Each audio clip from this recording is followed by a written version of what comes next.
얘들아, 요즘 말이야, 우리 사회가 중병에 들은 것 같지 않니? 맞아. 병? 들었지. 우리 정치 많이 아파.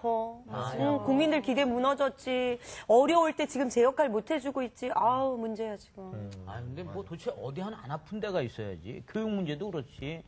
국방 문제도 그렇지. 남북 문제도 그렇지. 그래. 도대체 안 아픈 데가 어디가 아니, 있냐고. 뭐 정치도 정치지만 경제가 지금 너무 많이 심각한 것 같아. 지금 국가 경제, 세계 경제가 흔들리고 있잖아. 그렇지.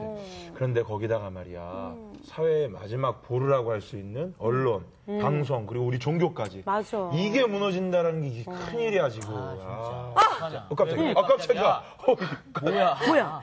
내가 아는 곳 중에 한 군데 안 아픈 곳이 있다. 어디? 어디냐? 어디? 거기가 어디냐면 네. 성서학당.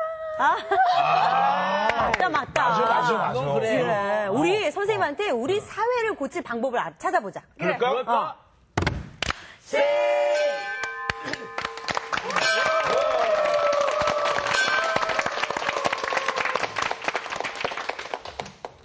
복된 날입니다. 네.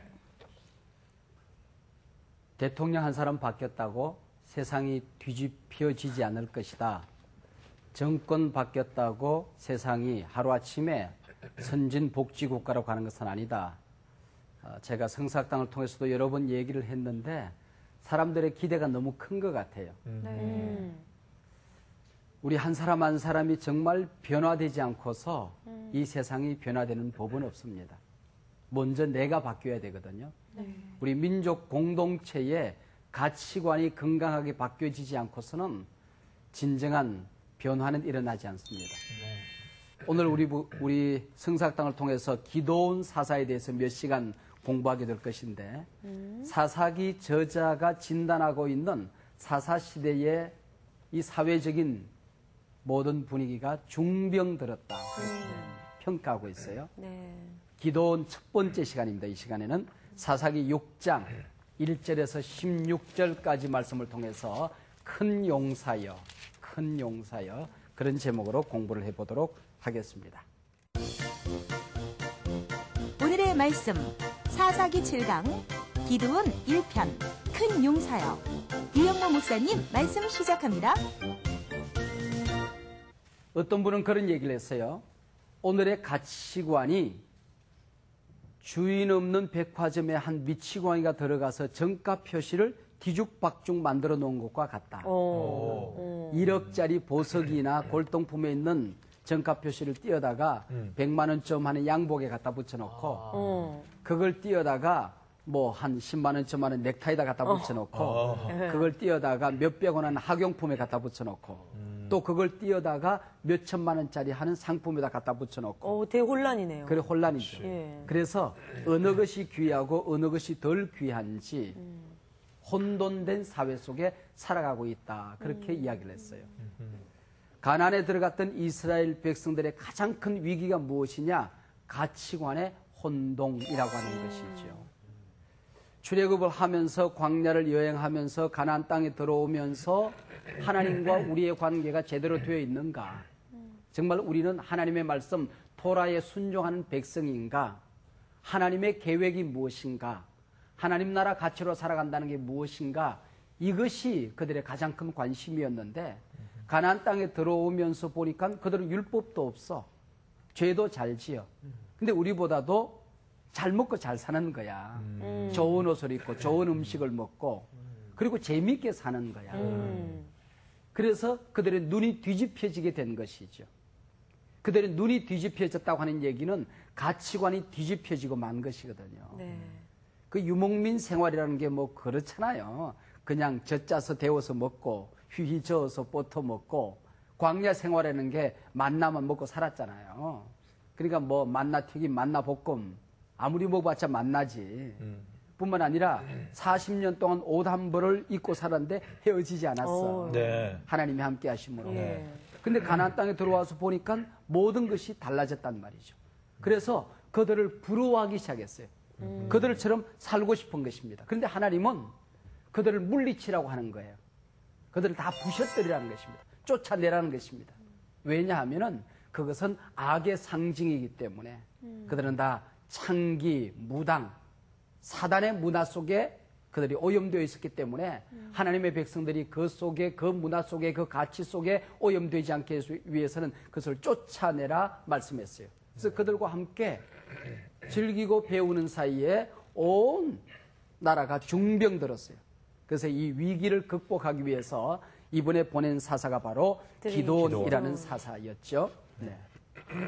하나님께서는 민족적인 위기를 치료하기 위해서 준비된 영웅을 찾으시는 법이 없어요. 네. 언제나 준비된 영웅이 있었던 것도 아니었어요. 네. 언제나 약한 자를 들어서 하나님은 강한 자를 부끄럽게 하시고 약점 많은 사람들을 선택하셔서 하나님이 강점이 되어 주셔서 언제나 민족적인 위기를 치료했던 것을 볼 수 있어요. 오히려 나는 이 문제를 해결하기에 오히려 적합하지 않은 사람이라고 항변하는 사람들을 선택해서 아니다. 나는 너를 통해서도 큰일 할 수 있다. 하나님께서 언제나 말씀하셨죠. 어릴 때부터 교회 학교를 다닌 사람들은 그 기도원 얘기를 참 많이 들었어요. 그죠? 그렇죠. 네. 기도원 얘기 참 많이 들었어요. 그러니까 다윗 이야기, 물맷돌로 골리앗을 쓰러뜨린 얘기, 그 다음에 뭐 삼손 이야기, 아니면 엘리야 이야기, 또 거기에 더하여 이 기도원 300명 용사로 13만 5천 명의 미디안 군사를 물리쳤던 스릴과 박진감 넘치는 얘기, 이런 얘기 언제나 우리가 듣고 살았잖아요. 그렇죠. 그렇기 때문에 가끔 보면은 자기 자녀를 기돈이라고 짓는 사람이 있더라고. 기돈. 그래요? 세 글자로요? 기돈. 기돈. 한자로 기돈이라고 뭐 찾아 쓰는 거. 맞아요. 김기돈이라고 있었어요. 있죠. 그렇죠. 제가 아는 사람도 기돈이 있어요. 그게 기돈이더라고. 근데 사실은 기돈이란 뜻은 나무 베는 자, 그다음에 뭐 곡식을 자르는 자, 이런 뜻을 가지고 있고, 오늘 역사 무대에 기도원을 등장시키는 사사기의 저자는 아주 영웅적인 기도원이 아니라 약점 많은, 아주 소심한, 아주 유약하고 허약한 기도원을 무대에 등장시키는 것을 볼 수 있어요. 자, 이 기도원을 알려고 하면 이 당시에 하나님께서 범죄한 이스라엘 백성들을 팔아버렸던 바로 그 미디안이라는 족속과 아말렉이라는 족속을 우리가 공부를 해야 돼요. 이 미디안과 아말렉을 모르면 이 기도원을 우리가 접근하기가 굉장히 어려워요. 네. 미디안을 설명하는 말씀이 오늘 본문 5절에 나오는데, 그 본문 5절에 보면 이런 말씀이 기록되어져 있어요. 5절 같이 한번 읽어볼까요? 6장 5절 말씀 다 같이 시작. 이는 그들이 그들의 짐승과 장막을 가지고 올라와 메뚜기 떼같이 많이 들어오니 그 사람과 낙타가 무수함이라. 그들이 그 땅에 들어와 멸하려 하니. 이 한 구절 속에서 우리는 이런 것을 한번 상상하며 그림을 그려볼 수 있어요. 낙타에 타 있는 미디안 사령관이 진두지휘하며 진격 명령을 내려요. 네. 그러면 수많은 낙타떼가 그 사막을 질주하면서 이스라엘 백성들이 사는 한 마을을 공격해 들어갑니다. 논과 들에서 일하던 이스라엘 백성들이 깜짝 놀라서 도망을 가지만은 낙타의 말발굽에 무참히 짓밟혀 죽어요. 그래서 한 마을이 촉토화되어지고 집집마다 있는 모든 곡식들은 다 낙타 등에 다시 실려지게 됩니다. 그러면 수많은 위대한 사람들이 짐승을 몰고 와서 파릇파릇 싹이 돋고 있는 그 곡식들을 다 뜯어먹고 사는 그런 어떤 비참한 상황을 오늘 본문이 우리에게 얘기하고 있어요.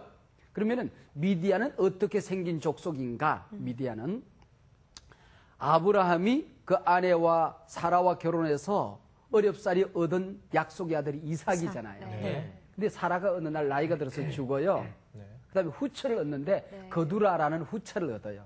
그 후처에게서 태어난 족속이 바로 미디안 족속이에요. 그래서 이삭과 이 후처의 자손들이 섞이지 않게 하기 위해서 요단 동편으로 보냈더니 거기서 번성해서 족속을 만든 게 미디안 족속이거든요. 우리가 처음 성삭당을 문을 열 때 요셉 공부했잖아요. 네. 요셉 공부할 때에 요셉이 창세기 37장에서 형들에 의해서 한 장사꾼들에게 팔려가는데 네, 미디안 장사꾼들에게 팔려가죠. 미디안 장사꾼들.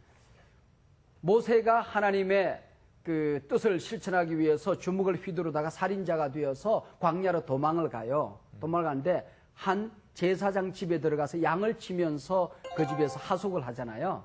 그 사람이 누구냐면 미디안 제사장 이드라예요. 미디안 사람이에요. 그리고 모세가 결혼하는데 하숙집 주인하고 결혼하잖아. 그렇죠. 그가 바로 모세 하나 십보라. 그게 미디안 사람이야. 그러니까 출애굽을 할 때에 아예 이스라엘로 귀화한 사람들도 많이 있었어요. 그리고 이스라엘과 미디안 사람들은 친하게 지내기도 했어요. 그때 당시. 그때 당시도. 근데 그 이후 이어가면서 역시 광야 생활에서 함께 또 부딪히기도 하고 또 가나안에 들어와서도 부딪히고 후에 왕정 체제에서도 사울과 다윗과 끊임없이 부딪히는 족속이 바로 이 미디안 족속들이 계속해서 부딪히고 있는 것을 볼 수가 있어요. 근데 이 낙타가 지금 등장하잖아요. 그죠? 네네. 이 낙타는 사막에서 한 4일 내지 5일 정도 물을 먹지 않고도 살 수 있는, 달릴 수 있는 그런 짐승이에요. 그러니까 이 사막을 횡단하고 촌락을 이렇게 정복하기 위해서는 낙타가 굉장히 중요한 역할을 한 것 같아요. 근데 빨리 달리지는 못하지 않아요? 글쎄요, 뭐 얼마나 달린지는 모르겠어요. 그래도 뭐 우리가 걸어다니는 것보다 훨씬 더 유용하게, 그리고 굉장히 크잖아요. 위압감을 주잖아요. 위압감을 주잖아요. 그죠? 근데 도시를 이루고 방어 체제가 구축되어 있는 큰 도시를 정복하는 것은 어려웠을 것 같아. 근데 새로 가나안 땅에 들어가서 촌락을 이루고 이제 방어 체제가 구축되지 않고 농사를 짓고 있는 사람들한테는 굉장히 위압감을 줄 수 있습니다. 그렇죠. 그런데 바로 이 이스라엘 골짜기와 세겜 평원에서 농사를 짓고 촌락을 이루던 사람들이 바로 므낫세 지파 사람들이에요. 예. 그러니까 이 므낫세 지파가 미디안 사람들에게 공격의 대상이 될 수밖에 없었던 거죠. 기드온이 바로 므낫세 지파 사람이고 이런 큰 위기에 부딪혀 있는 사람이기 때문에 하나님의 사사로 부름을 받게 되는 거예요.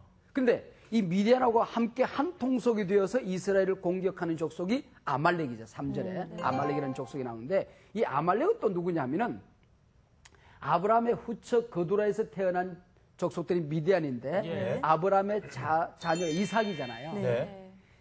이삭이 아들을 낳는데 첫 아들은 에서고 두 번째는 야곱이잖아요. 근데 믿음의 계열은 이 야곱에게로 이어져요.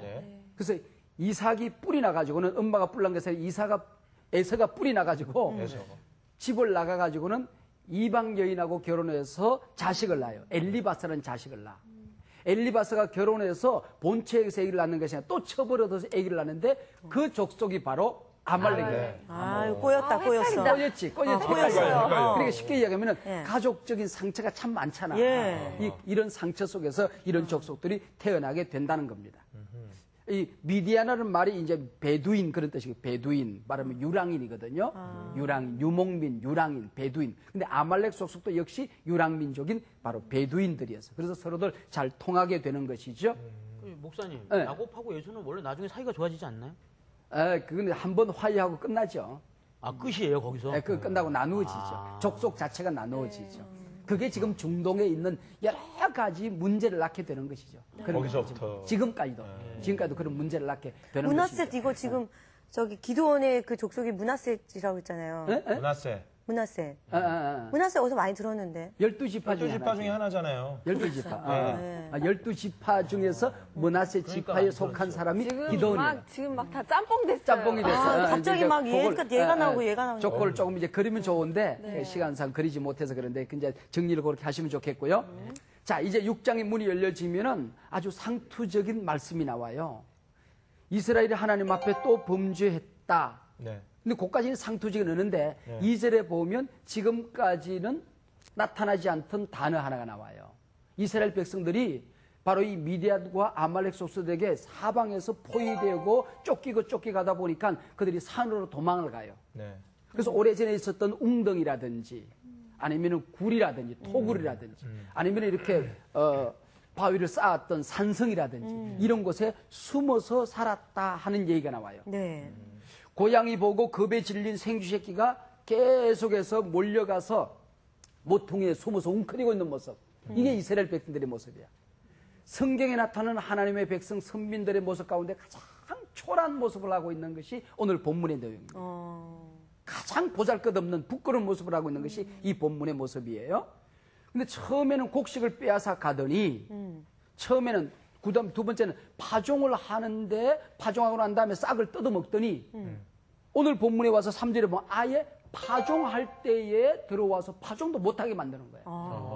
이거 무슨 얘기야? 곡식을 뺏어가자는 얘기도 아니고 파종 자체를 못하게 하는 거야. 완전히 뭐 그냥 네, 완전히 씨를 말리겠다는 말리겠다는 거잖아요. 거죠. 무슨 얘기냐면 가나안 땅에서 사라지라는 겁니다. 아. 배기 싫으니까 하나님의 백성들 지구를 떠나라는 거예요. 우리 기독교에 대한 엔타이저들이 가끔 보면 극단적인 엔타이저들은 기독교가 바른 방향을 잡아서 이 사회 역사 속에 건강한 종교로 자리 잡아서 민족을 흥왕시키는 데 쓰임받는 그런 것을 꿈꾸는 것이 아니라 아예 이 땅에서 사라지라는 거예요. 지구를 떠나라는 거예요. 그런 것들이 가끔 있을 수 있잖아요. 네. 바로 이 영적인 싸움에서 마귀는 우리가 저들을 무서워하고 두려워하여 도망가면 물러가는 것이 아니라 막다른 골막으로 우리를 계속 몰아서 우리를 죽이겠다고 덤벼드는 거예요. 믿음과 성령의 능력을 우리가 발휘하지 못하면 우리를 아예 이 땅에서 몰아내겠다고 덤빕니다. 맞아요. 민족교회가 한국교회가 제 역할을 감당하지 못할 때에 악한 세력들은 사방 산지에서 덤벼들어 교회를 박멸하려고 덤벼들고 있습니다. 하나님께서 이스라엘 백성들을 가나안 땅에 들어가게 한 것은 그곳에서 이렇게 도망 다니라고 한 게 아니잖아요. 그렇죠. 주인이 되라고 예. 산의 주인이 되고 들의 주인이 되고 문화의 주인이 되고 정치의 주인이 되고 영적인 세계의 주인이 되라고 그 땅에 보내는데 주인이 쫓겨다니게 되고 정복자가 정복을 당하고 적과 꿀이 흘러서 그것을 나눠 먹게 되는데 적과 꿀을 빼앗기고 농산물을 빼앗기는 초라한 모습을 하고 있단 말이죠. 하나님의 백성 주님의 교회가 하나님의 자녀이 된 권세를 우리가 누리지 못할 때에 그리고 성령의 능력을 우리가 덧입지 못할 때에 성령의 도움을 받지 못할 때에 예수 이름의 권세를 누리지 못할 때에 어떤 꼴을 하고 살아갈 것인가? 바로 이런 초라한 꼴을 하고 살아가게 된다고 하는 것입니다. 그러면 우리를 격려하고 위로하는 것이 아니라 아예 이 땅에서 몰아내려고 하고 아예 지구를 떠나라는 거예요. 우리 영향력을 완전히 빼앗아 가겠다고 하는 것이 사단의 공격 목표라고 하는 것이죠. 자, 이 엄청난 위기를 맞이했을 때 대개 보면 이제 우리가 사이클이 나오잖아요. 범죄하면 하나님께서 그들을 이방 족속에 팔아서 고난을 당하게 그 고난에 아파서 하나님 앞에 돌아와 회개하고 부르짖잖아요. 근데 오늘 본문에 보면 6절 7절에 보면은 지금까지 이스라엘 백성이 하나님께 부르짖음에 사사를 보냈다 이렇게 나오는데 오늘은 애처롭게 2번씩이나 부르짖는다는 말이 나와요. 그만큼 지금 우리가 당하고 있는 이 사사기가 당하고 있는 위기가 크다고 하는 것이고 아픔과 고통이 크다고 하는 것을 느낄 수 있겠죠. 애처롭게 부르짖어요. 그러면서 지금까지 이스라엘 백성들 가운데 나타났던 사사를 그들이 그리워하기 시작해요. 처음에 제 첫 번째 사사가 온니엘이라는 사사, 온니엘, 그죠? 온니엘. 이 온니엘 사사는 모든 사사들의 전형이 되는, 정형이 되는, 모델이 되는 사사였어요, 그죠? 그 모델 사사가 바로 온니엘이었어요. 두 번째 사사가 에훗이라는 사사가 나타났어요, 그죠? 에훗.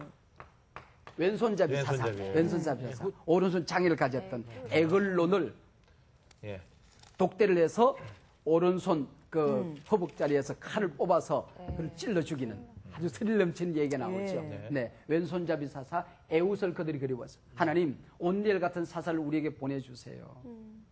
그 거구, 괴력을 가졌던 에글론을 죽이고 우리에게 평화를 가져왔던 다시 에훗을 우리가 그리워합니다. 하나님께 기도했겠죠. 짤막한 기록이지만은 긴 여운을 남겼던 삼갈이라는 사사가 나왔어요. 삼갈. 네. 삼갈이라는 사사가 나왔어요. 삼갈이라는 사사가.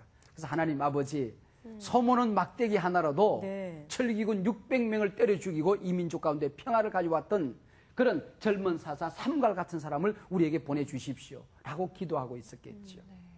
그 다음에 지난 세월 동안 우리에게 평화를 가져뒀던 드보라라는 사사가 나오죠. 드보라, 여성 사사. 그죠? 이 드보라 사사 가운데 바락이라는 사사, 장수가 붙고, 그 다음에 관자 노래에 말뚝을 받았던 야이라는 여인이 여기에 붙잖아요. 자, 이렇게 4대 사사를 그리워하면서 하나님 우리에게 사사를 보내주십시오. 하나님 별들이 일어나 그들을 공격했던 그 하나님, 어디 갔습니까? 하나님, 기손강이 벌떡 일어나서 구백성의 그냥 철병거를 완전히 수장시키고 적장을 무찌르고 시스라 적장을 무찌르고 우리를 구원했던 바로 그런 하나님은 어디 갔습니까? 하고 하나님 앞에 간절히 기도하고 있었어요. 그 다음에 이제 나타난 사사가 이 4대 사사를 거쳐서 누가 나타나요? 바로 오늘 본문의 주인공 기드온이라는 사사가 나타나게 되는 것이죠.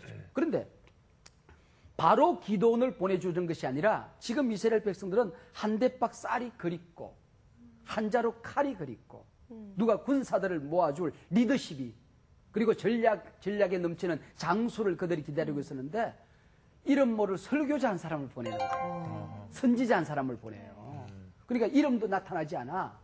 무명의 설교자, 무명의 선지자를 보내서 이스라엘 백성들에게 말씀을 먼저 증거하고 있어요. 지금 그게 급한 게 아닌데. 그게 이스라엘 백성들한테는 이스라엘 백성들 차원에 그게 급한 게 아닌데. 그쵸. 근데 하나님께서는 너무나도 중병이 들어있었기 때문에 이 사람이 일어나기도 해야 밥을 먹이지. 그렇기 때문에 근본적인 치료를 말씀으로 하고 있어요. 그러면 와서 설교를 하는데 그 설교 요점은 간단해요. 너희들을 애굽에 종살이하고 있을 때에 근전에서 수많은 기적을 행하며 이곳까지 인도하신 분이 누구냐? 너희들의 하나님 여호와 아니냐? 그리고 엄청난 위기가 있을 때마다 하나님께서 적을 무찔러 주시고 너희들의 보호자가 되어 주신 분이 누구냐? 여호와 하나님이 아니냐? 그런데 왜 너희들이 하나님의 말씀을 듣지 않아? 청종하지 않았느냐? 그리고 책망을 하고 있는 거예요. 악을 무찔려고 했더니 악하고 한 통속이 되지를 않나? 그 다음에 가나안을 무찔려고 했더니 가나안들을 부러워하지를 않나? 이 땅에 하나님 나라 가치, 하나님 나라를 세우라 했더니 아예 하나님 나라 가치를 버려버리고 가나안의 바알과 아스타롯 가치관에 그들이 너희들이 몰락되지 않나? 성공주의, 쾌락주의, 풍요주의, 재미주의, 자기 속이는 옳은 대로 살아가는 이런 어떤 자기중심주의, 이런 가치관으로 너희들이 살아가는 이유가 무엇이냐 하고 책망을 하게 돼요. 책망하고 말씀으로 어느 정도 쭉 치료를 한 다음에 그 다음에 여호와의 사자가 나타나서 기드온에게 찾아오는 거예요. 기드온을 찾아오는. 말씀을 먼저 주신 다음에 기드온을 찾아와요. 기드온을 찾아올 때에 기드온이 깊은 산 속에 들어가서 일찜에나 말이지 홍길동처럼 칼을 갈아가지고는 군사들을 모아가지고는 어이 하고 막 장비처럼 칼 휘 우리게 할 때에 찾아오는 것이 아니라 오늘 저녁 한 끼의 양식을 만들기 위해서 숨어가지고는 포도주 틀 속에 타작마당에 사는 게 아니야. 타작을 하는데 타작마당에 그냥 나락단을 쌓아놓고 거기서 타락을 해서 포도주 틀 속에 숨어 들어가서 부직갱이로 밀 한 달을 가지고 톡톡톡톡 두드리면서 오늘 저녁감을 준비하고 있었어요. 포도주 털 속에서 바로 숨어가지고. 왜냐하면 타작마당에 타작하다가는 미디안 사람들 와서 다 뺏어가잖아요. 아, 그렇지. 곡식만 뺏어가는 게 아니라 목숨까지 뺏어가잖아요. 그러니까 숨어서 포도주 털 속에 숨고 웅크리고 앉아가지고는 뚜껑 닫고 앉아서 밀을 타작하고 있을 때에 하나님 사자가 빙그레 웃으면서 나타났어. 이렇게 얼마나 창피해요. 얼마나 부끄러운 남자가 지금 조잡한 행동을 지금 하고 있잖아요. 그때 뭐라고 하냐면 하나님 여호와의 사자가 큰 용사여. 큰 용사여. 요 찌질이야 이래야 되는데 큰 용사여. 하나님께서 너와 함께 계시는도다. 이러고 하나님께 찾아오시는 거예요. 지금 찾아오는 장면이 굉장히 스릴 넘치고 있잖아요. 옛날 같으면 말이지 보세요. 이 포도주 털 속에서 아니 타작마당에서 타작을 할 때에 얼마나 신나면서 타작을 했겠어요. 1년 내 농사를 지었던 농부들이 그것을 다 거두어드리고 인원에도 거두어드리고 저 밭에도 거두어드리고 뒷뜰에서도 거두어드리고 산에서도 내려오고 밭에서도 내려오고 곡식을 쌓아놓고 이제 일꾼들을 사가지고는 그 타작을 할 때 얼마나 신나는 잔치, 노래 축제잖아요. 저 어릴 때 보면 그 도리깨라는 게 이렇게. 도리깨 이렇게 돌려서 치는 거. 그때 여기 치고 저기 치고 저기 치고 이거 지금 그 잔치거든요. 그렇죠. 잔치. 그 저도 포도주 털 속에 포도를 다 담아놓고 거기서 이제 발효시키기 위해서 그 포도를 담그면서 막 축제 노래를 불렸다고 성경에 보면은 포도주를 따놓고 포도를 따가지고 포도주를 담그면서 춤을 추면서 춤을 추면서 그 축제를 다 잃어버린 거예요. 잔치를 잃어버린 거예요. 기쁨을 잃어버린 거예요. 당당함을 잃어버린 거예요. 용기를 잃어버린 거예요. 담대함을 다 잃어버린 거예요. 이게 지금 이스라엘 백성들의 모습. 그 초라한 모습이 바로 기드온의 모습이 이스라엘의 모습이었다고 하는 거예요.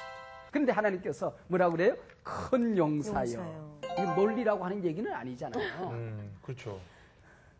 가장 초라한 모습을 하고 있을 때에 가장 유약한 모습을 하고 있을 때에 가장 영광스러운 이름으로 기도원을 불러주시는 거예요. 가장 연약한 모습을 하고 하나님께 부르짖을 때에 하나님께서는 가장 강력하게 찾아오셔서 역사해 주시는 거예요. 우리 하나님은 그런 분이시잖아요. 큰 용사여, 그 얘기는 내가 너를 앞으로 큰 용사 되게 해 주시겠다. 그 얘기잖아요. 그 얘기잖아요. 하나님께서 너를 큰 용사로 들어서 큰 일을 하게 하겠다. 그 얘기잖아요. 부직갱이 들고 포도주 털 속에 숨어서 뚜껑 닫고 밀타작하고 있을 때에 하나님께서 큰 용사여 그렇게 부르고 계신다고 하는 것이죠. 그때 하나님 이제 왜 찾아오셨어요? 우리가 얼마나 기도했는데요. 얼마나 기다렸는데요. 하나님 나를 온일처럼 쓰실 거예요? 하나님 나를 삼갈처럼 쓰실 거예요? 그렇게 얘기하는 것이 아니라 하나님 잘못 찾아오셨어요.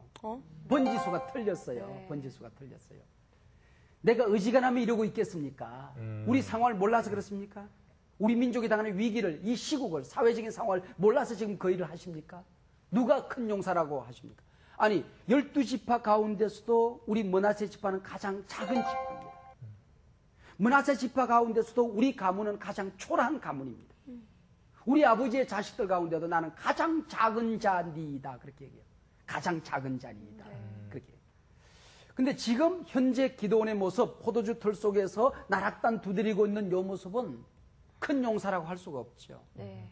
그러나 미래에 하나님이 함께함으로 하나님께서 미션을 줌으로써 사명을 줌으로써 하나님의 능력, 성령이 그에게 함께함으로써 얼마나 큰 일을 감당할 것인가를 미리 내다보고 하나님께서는 뭐라고 불러요? 큰 용사여. 그렇게 불러요. 큰 용사. 아, 그 장면이요. 네. 꼭 그 다윗을 부르실 때 장면하고 이렇게 하나님 오버랩이 언제나 그렇죠. 쫙 되는 거예요. 여러 가지 장면 나오죠. 사울을 부를 때도 그런 그러니까요. 장면 나오고 그렇게 되고요.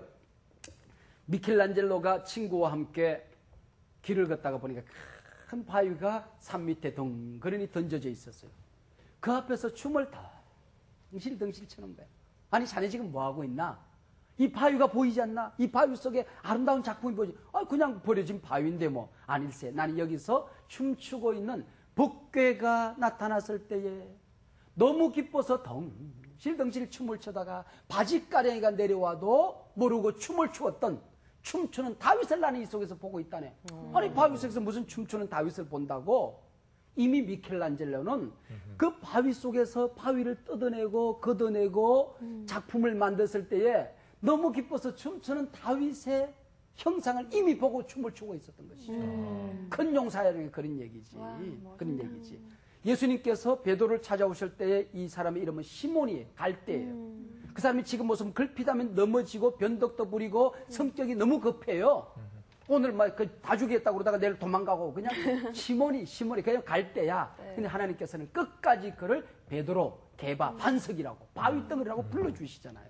그건 뭐예요? 앞으로 그의 기도를 통하여 그의 헌신을 통하여 그의 죽음과 피 흘림을 통하여 하나님 나라에 얼마나 영광스러운 바위가 되고 반석이 될 것인가를 미리 보고 있었던 거예요. 간음 현장에서 개처럼 끌려온 한 여인이 있었어요.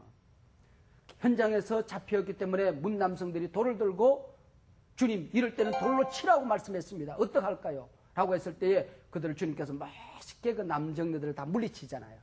그리고 부끄럽게 다 흥커러진 머리채, 갈갈이 씻겨진 알몸이 드러나 있는 초라한 모습을 하고 고개를 숙이고 있는 여인에게 예수님께서 뭐라고 얘기해요? 일어나라. 너를 정죄하던 자들이 어디 갔느냐? 나도 너를 정죄하지 않으니 가서 다시는 죄를 범치 말라. 네. 오늘은 이 남자 품에서 내일은 저 남자 품에서 밤을 지새우며 자기는 평생 창녀로 몸들을 빚은 사람으로 살아갈 수밖에 없는 처지라고 생각하던 이 여인에게 가서 다시는 죄를 범치 말라. 성녀가 될 수 있다고. 가서 다시는 죄를 범하지 않는 하나님의 딸이 될 수 있다고 예수님께서 말씀하고 있어요. 사도 바울이 편지를 쓸 때마다 그 교회의 장점을 들어가지고 하나님 앞에 얼마나 영광을 돌리고 감사를 하는지 편지를 쓰는지 몰라요. 근데 고린도 교회에 편지를 쓰려고 하니까 장점이 없는 거야. 교회는 갈기갈기 찢겨져 있죠. 이단들이 들어와 있죠. 우상숭배에 물들어 있죠. 교인들 가운데 심지어 간음들이 지금 퍼져 있죠. 그때에 감사할 제목을 하나님께서 고린도 교회를 사랑하실 때 성령이 그들을 함께 치료하실 때에 미래에 어떤 교회가 될 것인가를 미리 내다보고 그것을 찾아가지고 감사하는 거야. 이걸 이름하여 감사가불이라고 그래. 감사가불. 가불은 갚아야 되지만은 이 감사는 안 갚아도 되는 감사야. 좋은 가불이네요. 감사가불이야. 미리. 미래에 내가 어떤 모습을 할 것인가를 보고 큰 용사로 말씀하시고 네. 미리 하나님께서 나를 쓰실 때 내가 얼마나 영광스러운 공동체가 되고 얼마나 영광스러운 존재가 될 것인가를 미리 보고 하나님께서는 큰 용사여라고 나를 불러주신다 그런 얘기죠. 그러면은 큰 용사 그랬을 때에 어지간하면은 아버지에게 달려가서 아버지 드디어 하나님이 찾아오셨어요. 하나님 나를 큰 용사로 쓰시겠대요. 어머니 기도해 주세요. 친구들 막 얘들아 일어서자. 하나님 우리를 찾아오셨단다. 네. 그럴 텐데 하나님께 덤벼들어요. 덤벼들어요. 대들어요. 하나님께 대들어요. 이 기도원이 덤벼들면서 화를 내는 거야. 성깔 있네. 내가 이러고 싶어서 이러겠습니까? 나도 보라는 듯이 타작마당에서 타작하고 오, 예. 나락감을 어깨에 걸머쥐고 하나님을 찬양하는 노래를 부르면서 내 창고에다 나락단을 쏟고 싶습니다. 어지간해서 내가 이러고 있겠습니까? 하나님께서 출애굽을 하고 이 백성을 이곳까지 인도하셨다고요? 나와 함께 하시겠다고요? 나와 함께 한다고 한다면 어찌 이런 일이 우리 민족에게 일어날 수 있습니까? 기적을 행해 주셨다고요? 그러면 하나님이 우리를 버리신 것입니까? 돌아가신 것입니까? 출애굽할 때 그 기적은 어디 간 것입니까? 광야의 기적은 어디 간 것입니까? 가나안 땅에 들어올 때 하나님께서 족속들을 무찌를 때 행하셨던 그 기적은 어디 간 것입니까? 여리고를 무너뜨리던 그 기적은 어디 간 것입니까? 하나님 우리를 버리신 것입니까? 하나님 잘못 찾아오셔서 날 보고 어떡하라고요? 하나님 내게 무슨 힘이 있다고요? 왜 이렇게 위로가 되죠? 하나님께서 막 하나님 덤벼들었어요. 기도원이 한가하는 하는 거죠. 그 말이요. 지금 우리가 살면서 우리가 하고 싶은 어려운 얘기잖아요. 처지에 하고 싶은 빠졌을 때 하나님 도대체 어디 계세요? 하나님 지금 도대체 움직이고 계시는 거예요? 라고 그런 한 것처럼 똑같이 기도원의 그 심정이 그 심정이었나 봐요. 군대에서 쫄병이 상관에게 덤벼들어도 그건 죽살나게 맞는 거야. 그죠. 맞는 그렇죠. 정도가 아니죠. 비 오는 날에 그냥 죽도록 맞고 세대 더 맞아야 돼. 땅 마른 땅에 그냥 먼지가 날 때까지 맞아야 돼. 그런데도 불구하고 하나님께서는 하나님한테. 빙그레 또 웃으시면서 네. 그래 이 백성 누군가 살려내야 되겠지. 너야. 그래요 누군지 보내주세요. 네 힘으로 네가 가라. 네 힘으로 네가 가라. 아니 하나님 아버지 기적이 어디 있다고요? 기적이 어디 있다고요? 하나님 아버지 출애굽을 하실 때 우리와 함께 하셨던 하나님께서 지금 어디 가 계신 것입니까? 막 반항하고 한가할 때에 하나님께서 오히려 네가 가라. 네가 내 민족을 구원하면 되지 않겠느냐. 그래서 오늘 본문에 보면은 14절에 너의 힘으로 가라. 그리고 이스라엘을 미디안의 손에서 건져내라. 그렇게 얘기해요. 자, 미디안을 무찌른 일을 누구 보고 하라고요? 미디안. 네가 해라. 네가 너다, 너. 네가 해라. 네가 해라. 내 힘이 어디 있냐고요? 하나님께서 내 힘으로 하라고 그러는 거예요. 힘이 없잖아. 미디안을 무찌를 힘이 없어. 아말렉을 무찌를 힘이 전혀 없는 거야. 근데 하나님은 너의 힘으로 네가 가라고 얘기를 해요. 네. 그때 한글 하는 거야. 내 힘이 어디 있다고요? 이게 하나님께서 놀라운 말씀을 하시는데 내가 너와 함께하는 것 이게 너의 힘이니라. 아멘. 네 알통을 가지고 구원하라는 거 아니야. 네 지식을 가지고 구원하라는 게 아니야. 네 돈을 가지고 구원하는 게 아니야. 네 권력을 가지고 구원하는 게 아니야. 네 전략을 가지고 구원하는 게 아니야. 네가 가진 힘은 내가 너와 함께하는 힘이니라. 아멘. 우리 이 땅에 우리 민족의 힘은 하나님이 우리와 함께하는 게 이게 우리 힘이잖아요. 우리 믿음을 가진 믿음의 백성들의 힘이라고 하는 게 뭐예요? 하나님이 우리와 함께하는 임마누엘. 네. 이것보다 더 큰 힘이 어디 있냐고. 네. 하나님이 우리와 함께 계시더라. 임마누엘. 이게 우리의 힘이라고 하는 것이죠. 네. 하나님, 출애굽할 때 기적 왜 우리한테 일어나지 않는 것이죠? 하나님, 왜 지금 광야를 여행할 때 있었던 그 기적은 왜 우리에게 없는 것이죠? 하나님의 백성이 미디안에게 짓밟히고 아말렉에게 짓밟히고 오늘은 이 방송에 짓밟히고 내일은 저 언론에 짓밟히고 오늘은 이놈에게 짓밟히고 내일은 저놈에게 짓밟힐 때 하나님은 어디가 계셨습니까? 당신의 백성들이 이렇게 짓밟힐 때 하나님은 보기에 좋았습니까? 하나님은 막 덤벼드는 거예요. 기적을 행해 주십시오. 살아계시다는 기적을 좀 보여주십시오. 하늘에 벼락이 내리든지. 저 얼마 전에 하나님한테 그렇게 똑같이 기도하잖아요. 개겼어요. 어허. 예, 저. 이런 표현을 쓰면 아니, 어떡해. 근데 기송강이 벌떡 일어났어. 기도원이 괜찮아. 하나님한테 대등. 그 한글을 나도 하고 싶잖아요. 항변하고 싶잖아요. 매일 해요. 매일 하잖아요. 매일 해죠. 아니 근데 하나님께서 뭐라고 말씀하시냐면 기적? 이 세상에 기적이 많고 많지만은 내가 너와 함께하는 이게 기적이 아니냐. 아멘. 뭐가 기적이냐? 아멘. 내가 너를 버리지 않는 게 이게 기적이 아니고 뭐냐면 내가 너와 함께 하겠다는 이것 자체가 기적이지. 그렇다고 한다면 내가 너와 함께하면 그 기적을 네가 행하게 될 것이다. 아멘. 큰 용사요? 내가 큰 용사야. 큰 용사인 내가 너와 함께하면 너는 큰 용사가 되는 거야. 큰 일 하겠다고 내가 너와 함께하면 네가 큰일 하는 거야. 큰 믿음이 뭐예요? 하나님이 얼마나 위대한 분이신가, 얼마나 사랑이 많으신 분이신가, 얼마나 전능한 분이신가, 얼마나 어마어마한 분이신가. 그걸 크게 믿어드리는 게 그게 큰 믿음이야. 하나님을 작은 자로 믿는 게 이게 작은 믿음이야. 그래서 조그마한 책자 가운데 Your God is too small 그런 책이 있어요. 너의 하나님은 너무 작다. 네가 믿는 하나님이 왜 그리 작으냐. Your God is too small. 우리가 그렇게 하는 거죠. 우리가 그러니까 하나님을 크게 믿어드리는 거죠. 네. 그거 같아요. 하나님은 계속 미라야 네가 가. 계속 뒤에서 가 하는데 못 가요. 싫어요. 제가 어떻게 해요? 계속 저는 그러고 있는 상태라는 생각이 들어요. 그러다 이제 하나님이 네가 정말 가 너야. 그러면 정말요? 그리고 가는데 계속 현실적인 삶 속에서는 못 가요. 못할 것 같아요. 제가 판단해서 그렇게 해버리는 것 같아요. 그리고 오늘 이 말씀을 보면서 느낀 건데요. 하나님은 우리가 먼저 출발하는 걸 보고 싶어 하시는 것 같아요. 그러니까 내가 먼저 막 끌어가고 보여주고 이게 아니라 하실 수 있는데 이 친구가 가나 안 가나를 딱 보는 거예요. 그러고 나면 이제 함께 해주시는 어떤 그런 어떤 먼저 가라는 말에 그 의미가 담겨져 있는 거예요. 보여주세요. 믿을게. 우리는 늘 그러잖아. 우리는 늘 그런데 그게 아닌 거죠. 하나님이 믿어라. 볼 거다. 홍해에 들어서라. 갈라질 거. 그렇죠. 갈라놓으세요. 들어갈게요. 맞아요. 들어서라. 사고방식이 틀린 거예요. 그러니까 늘 그 싸움인 것 같아요. 그래요. 맞아요. 맞아요. 범인 영광을 그래서 여러분들에게 하나님 찾아오셔서 가장 초라한 모습을 하고 있을 때에 가장 위축된 모습을 하고 있을 때에 내 인생의 가장 절망적인 상황에 놓여 있을 때에 지금까지도 경험해보지 못한 커다란 위기에 부딪혀 있을 때에 내가 정말 이렇게 초라한 존재인가?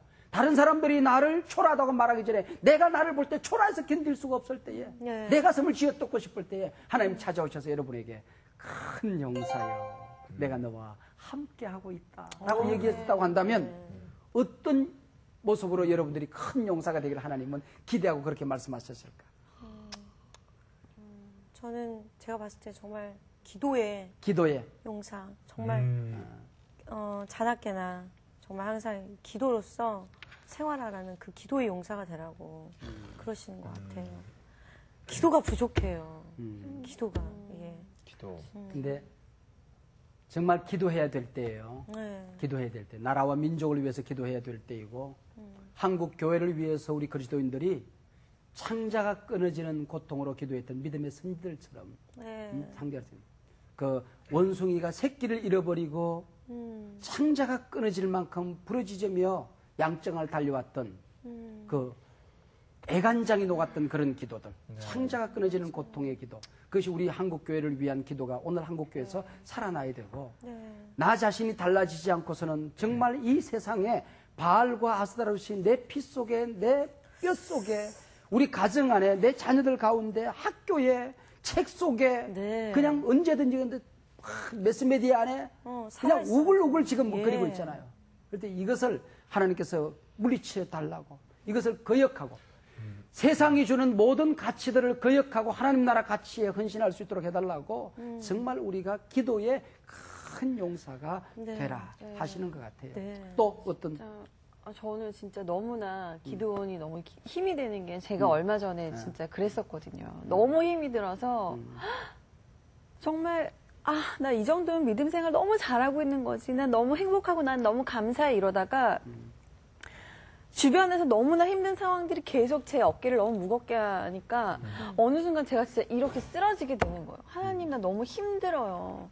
도대체 왜 기도를 하는데도 들어주시지도 않고 항상 나는 지금 이걸 원하는데 하나님의 시간에 카이로스 하나님의 시간에 그것들이 이루어지는 게 나는 싫다고 막 이러면서 막 제가 막 하나님한테 막 좀 때를 썼다. 그랬던 적이 있었는데 차라리 그러면 나도 세상적으로 살고 싶다고 너무 힘들다고 이렇게까지 정말 하면서 속으로는 금세 하나님이 또 승리하실 거야. 이게 금방 바뀔 거야. 이 마음이 내가 다시 하나님의 그 곁으로 돌아갈 거라는 걸 알면서도 한 1시간 정도 막 그렇게 하나님한테 좀 그랬던. 우리 믿음의 선진들을 보면 그냥 하나님 말씀하시면 또 하나님 저리가 이럴 것 같은데 시편을 읽어 내려가 보면 그럼요. 탄식하고 한거하고 원수들을 저주하고 그러다 승리하고 일어서는 모습이 가득히 담겨져 있잖아요. 근데 정말 하나님이 제가 1시간 동안 그렇게 막 하나님을 원망하고 막 정말 나의 그런 너무 부족한 믿음으로 그렇게 막 한 거였는데 그 뒤에는 하나님이 정말 더 이렇게 그 두 팔을 이렇게 안아주시면서 그렇지. 너무 사랑한다고 그렇게 말씀해 주시는데 정말 제가 하나님 잘못했어. 이렇게. 기도원 공부 안 해도 이미 기도원을 체험하고 있었어요. 그래서 너무 또 다른 분들은 어떤 저는 저에게 그 하나님이 그 찬양에 대한 어떤 탤런트 주셨는데 그 찬양을 통해서 또한 저희 위드가 또 굉장히 좀 웃음을 주는 팀이기 때문에 사람들한테 그 웃음을 주면서 사람들한테 그 많은 위로가 되고 많은 기쁨을 주고 한다라는 것 자체가 굉장히 그 어떤 작은 거라고 생각했는데 이 작은 것부터 다시 시작되는 큰 용사가 될 수 있다는 어떤 희망을 제가 갖는 것 같아요. 요즘 근간의 조그마한 논쟁 중에 하나는 조용하게 찬송해야 될 것인가, 기타를 치고 드럼을 치고 손을 들고 찬양할 것인가, 춤을 추며 찬양해야 될 것인가, 여기에 대한 갈등과 논쟁들이 있는 것 같아요. 찬양을 할 때 울면서 해야 될 것인가, 춤추고 웃으면서 해야 될 것인가. 그런데 그건 핵심을 벗어난 것 같아요. 네, 맞아요. 네, 우리가 정말 하나님께 영광을 돌리고 하나님을 기뻐하는 찬양이고 성령의 임재가 있는, 성령의 기름 부으심이 있는 찬양인가. 네. 핵심이 거기에 있는 것이지 형식이 어디 있냐 있는 게 아니거든요. 네. 네, 그러니까 우리가 그런 찬양을 하면서 성령의 임재가 있는, 기름 부으심이 있는 그런 찬양을 했으면 좋겠다. 저는 그 개인적으로 우리 저희 성서학당 이 방송 자체가 내가 그 얘기 하려고 그랬어요. 지금. 이 방송 자체가 예. 하나님의 그 큰 용사로 부르시는 예. 게 아닌가. 맞아요. 그리고 또 이제 뭐 이런 얘기하면 좀 쑥스럽지만 나름대로 또 이 방송 이 프로그램이 또 시청률이 조금 이제 조금 예. 네. 그러니까 많은 분들이 관심을 갖고 지켜본다라는 거죠. 그런데 여기서 하나님께서 주시는 말씀들이 건강한 바른 말씀으로 한국교회를 깨우고 성도들을 깨운다라는 이 자체가 여기를 통해서 또 이렇게 이 프로그램을 통해서 이제 이 TV 화면을 통해서 하나님이 이렇게 부르시는 것 같아요. 너 용사다. 너 일어나거라. 맞아요. 너의 삶의 자리에서 일어나서 네가 먼저 행하면 되지 않겠느냐라는 말씀을 끊임없이 주는 것 같아서 너무 좋고요. 마지막으로 이제 아까 미란 씨가 그런 얘기를 했는데 이런 문구가 생각났어요. 갑자기. 사람이 일을 하면 사람이 돕지만 사람이 기도를 하면 하나님이 도우신다라는 말이었어요. 네. 굉장히 네네. 이거 자막 한번 넣어주세요. 네. 네, 자막 나갑니다. 사람이 일을 하면 사람이 돕지만 사람이 기도하면 하나님이 도우신다. 네. 이게 생각났어요. 네. 정말로 저희는 성서학당에 하나님께서 부르신 너희는 성서학당의 큰 용사가 되라라고 저희를 이렇게 또 앉혀놓으신 게 아닌가라는 믿음의 생각이 용사. 들어요. 하나님께서 선지자를 보내서 말씀으로 치료했던 것처럼 사사기의 기자의 끊임없는 몸부림이 Back to the Bible, 성경으로 돌아가자는 것입니다. 네. 말씀으로, 토라로 돌아가자는 것입니다. 우리 민족이 사는 길은 하나님 앞으로 돌아가는 길, 말씀으로 돌아가는 길입니다. 여러분들은 하나님 앞에 모두 다 큰 용사입니다. 아멘. 감사합니다. 좋은 시간이었습니다. 감사합니다. 이번 주 성서학당 퀴즈는 다음 중 공생의 기간 동안 예수님을 직접 만나 뵙지 못한 사람은 1번 세례 요한, 2번 디모데, 3번 베드로, 4번 막달라 마리아. www.cbs.co.kr/school 홈페이지에 들어오셔서 정답을 올려주세요. 10명을 추첨하여 대한성서공회에서 제공하는 개역개정판 성경책 또는 류용모 목사님의 바이드림 요셉편을 드립니다.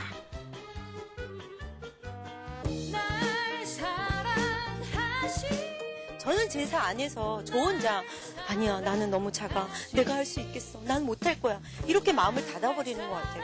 혹시 여러분 중에도 지금 하나님께서 여러분과 함께 하셔서 큰 용사가 될 수 있는데 혹시 주저하고 계십니까? 그러지 마시고요. 주님이 말씀하신 대로 나아가십시오. 여러분은 큰 용사이십니다.